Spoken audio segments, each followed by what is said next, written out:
हमने इस चैनल पर इलेक्ट्रिक स्कूटर्स के बारे में काफी सारे वीडियो बनाए हैं, बट इलेक्ट्रिक बाइक पर एक भी वीडियो नहीं बनाया। तो आज का ये वीडियो रिवोल्ट RV 400 पर होगा, जो कि इंडिया की बेस्ट सेलिंग इलेक्ट्रिक बाइक है। ये बाइक की सबसे खास बात यह है कि इसमें 72 वोल्ट्स की बैटरी लगी हुई है, जिससे कि बाइक में आपको एफिशिएंसी काफी अच्छी देखने को मिलती है। जहां पे बाइक की ARAI क्लेम्ड रेंज है 156 किलोमीटर। रियल लाइफ कंडीशंस में बाइक आराम से 140 किलोमीटर की रेंज अचीव कर सकती है इन इको मोड, यानी कि 45 किलोमीटर पर आवर की टॉप स्पीड पर, जो कि सिटी राइडिंग के हिसाब से काफी है। मैक्सिमम इलेक्ट्रिक व्हीकल्स में हमें देखने को मिलता है कि ये जो क्लेम्ड रेंज है वो तो ज्यादा होती है, बट रियल लाइफ में हमें उतनी ज्यादा रेंज देखने को नहीं मिलती है। बट RV 400 में ऐसा नहीं है। बाइक की दूसरी खास बात यह है कि कंपेयर टू Ather 450X इसका price to specification ratio almost mid range category में आता है, जो कि first time electric vehicle buyers को देखते हुए काफी अच्छी बात है। तो दोस्तों, इस वीडियो में रिवोल्ट RV 400 इलेक्ट्रिक बाइक की कॉस्ट ऑफ ओनरशिप पर बात करने वाले, तो प्लीज वीडियो को एंड तक जरूर देखना, जिससे कि आपको सभी की सभी चीजें अच्छे से समझ में आ जाए। तो फ्रेंड्स, मैं हूं पार्थ पटेल, आप देख रहे हैं इलेक्ट्रीफाई इंडिया। तो लेट्स इलेक्ट्रीफाई।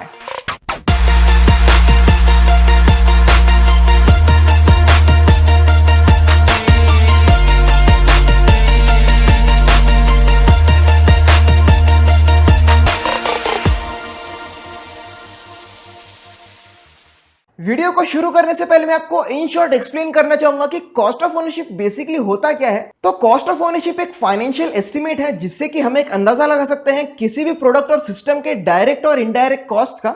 और जब हम इन कॉस्ट की टोटल करते हैं तो ये बन जाता है total cost of ownership. RV 400 के केस में हम कॉस्ट ऑफ ओनरशिप को 6 पॉइंट्स में डिवाइड करेंगे, जिसमें कि one of the most requested point battery replacement cost भी है। तो बढ़ते हैं सबसे पहले पॉइंट की ओर, जो कि है परचेस कॉस्ट। RV 400 की व्हीकल प्राइस है 1,43,000 रुपीज, जिस पर according to government rule 5% GST भी लगेगा, जिससे कि प्राइस निकल के आती है 1,51,000 रुपीज। ये प्राइस बिना सब्सिडी की है, क्योंकि रिवोल्ट की सभी बाइक सब्सिडी के लिए एप्लीकेबल है। तो 32,000 की सब्सिडी के साथ व्हीकल की परचेस प्राइस निकल के आती है 1,19,000 रुपीज। क्या पता है ये बाइक स्टेट सब्सिडी के लिए भी एप्लीकेबल हो, तो बाइक लेने से पहले आप थोड़ी रिसर्च जरूर कर ले। करंटली RV 400 6 सिटीज के 11 शोरूम्स में अवेलेबल है। दूसरा पॉइंट है टैक्सेस एंड इंश्योरेंस। तो यूजुअली जब भी हम एक पेट्रोल स्कूटर लेते हैं तो हमें कई सारे टैक्सेस देने पड़ते हैं, पर इलेक्ट्रिक व्हीकल्स में हमें सिर्फ और सिर्फ एक ही टैक्स देना है, जो कि है रोड टैक्स। पर इंडिया में ऐसे कई सारे स्टेट्स हैं जिन्होंने इलेक्ट्रिक व्हीकल्स के लिए रोड टैक्स बिल्कुल फ्री रखा है, जैसे कि महाराष्ट्र, गोवा, कर्नाटका, दिल्ली, आंध्र प्रदेश। कुछ स्टेट्स ऐसे भी हैं जो कि इलेक्ट्रिक व्हीकल से रोड टैक्स लेते हैं, बट उसके बदले में दूसरे बेनिफिट्स प्रोवाइड करते हैं, जैसे कि स्टेट सब्सिडीज। तो हर एक स्टेट की अपनी अपनी पॉलिसी होती है, जिसको लेकर आपको कई सारे बेनिफिट्स देखने को मिलते हैं। मैं पर्सनली कहूँ तो मुझे इस साल के बजट से काफी ज्यादा एक्सपेक्टेशन थी कि इलेक्ट्रिक व्हीकल इंडस्ट्री के लिए कुछ अनाउंस किया जाएगा। सब्सिडी को देखते हुए फेम 2 स्कीम को और ज्यादा एक्सटेंड किया जाना चाहिए था, पर ऐसा कुछ नहीं हुआ। क्या पता अगले साल अनाउंस किया जाए। तो रोड टैक्स को देखते हुए इंडिया में अभी भी कुछ स्टेट्स हैं जो कि ये टैक्स लेते हैं, तो ये यूजुअली 5 to 10% के बीच में होता है। कुछ स्टेट्स व्हीकल के वेट के हिसाब से और सीटिंग कैपेसिटी के हिसाब से भी चार्ज करते हैं। तो मैं यहाँ पे 7% के हिसाब से पकड़ता हूँ, क्योंकि इस मॉडल में आपको टैक्स थोड़ा सा ज्यादा देना पड़ता है। तो 7% के हिसाब से आपको अराउंड 8,800 रुपीज का टैक्स देना पड़ सकता है। रजिस्ट्रेशन फीस का भी बिल्कुल सेम है, कुछ स्टेट्स ने एग्जेम्प्ट किया है, कुछ ने नहीं। बट अगर रजिस्ट्रेशन चार्जेस लगते हैं तो सभी स्टेट्स के चार्जेस को देखते हुए अकॉर्डिंगली 1,000 रुपीज के आसपास होता है। मैं यहाँ पर नंबर प्लेट की कॉस्ट भी ऐड करना चाहूंगा, जो कि अराउंड 300 रुपीज होती है। बात करें इंश्योरेंस की, तो जैसे कि आपको सभी को पता है कि किसी भी व्हीकल ओनर को थर्ड पार्टी इंश्योरेंस लेना जरूरी है। तो 2 व्हीलर्स के लिए ये 1,000 रुपीज पर ईयर के हिसाब से पड़ता है, जिससे कि 5 साल के लिए 5,000 रुपए लगेंगे। तो बाइक की ऑन रोड प्राइस निकल के आती है 1,33,000 रुपीज।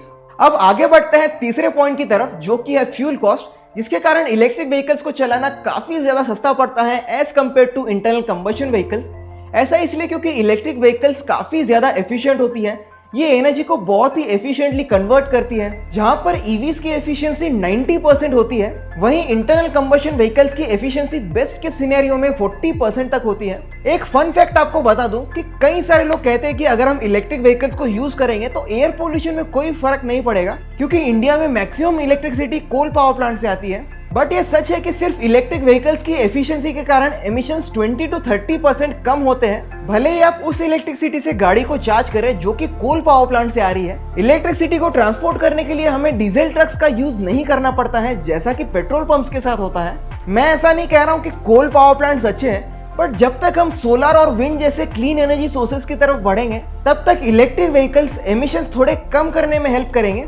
तो फैक्ट से निकलकर चार्जिंग कॉस्ट की बात करें तो RV400 में आपको 3.24 किलोवाट आवर्स का लिथियम आयन बैटरी पैक देखने को मिलता है, जिसे कि 0 to 100 फुल चार्ज करने के लिए including 10% charging loss 3.56 kilowatt hours की एनर्जी लगेगी। तो अब चार्जिंग कॉस्ट को कैलकुलेट करें तो इंडिया के एवरेज इलेक्ट्रिसिटी रेट के हिसाब से आपको 23 रुपीज का खर्चा आएगा। अगर आप स्कूटर को हफ्ते में 3 बार चार्ज करते हैं तो उसके हिसाब से 5 साल का चार्जिंग कॉस्ट निकल के आता है अराउंड 18,000 रुपीज। ये कम या ज्यादा हो सकता है कुछ फैक्टर्स के कारण, जैसे कि electricity rate, road conditions, driving habits etcetera. अगला पॉइंट है बैटरी रिप्लेसमेंट कॉस्ट। कई सारे लोग कहते हैं कि अगर हम इलेक्ट्रिक व्हीकल लेते हैं तो उसकी बैटरी 2 से 3 साल में खराब हो जाएगी, जैसा कि हमारे फोन्स के साथ होता है। तो ये सभी मिथ्स हैं जो कि लेड एसिड बैटरी पैक वाले 2 व्हीलर्स से आए हुए हैं, जिसमें कि आपको चार्ज साइकिल्स काफी कम देखने को मिलती हैं। But regular lithium ion battery के साथ ऐसा नहीं है, आपको टिपिकली 1500 चार्ज साइकिल्स देखने को मिलते हैं।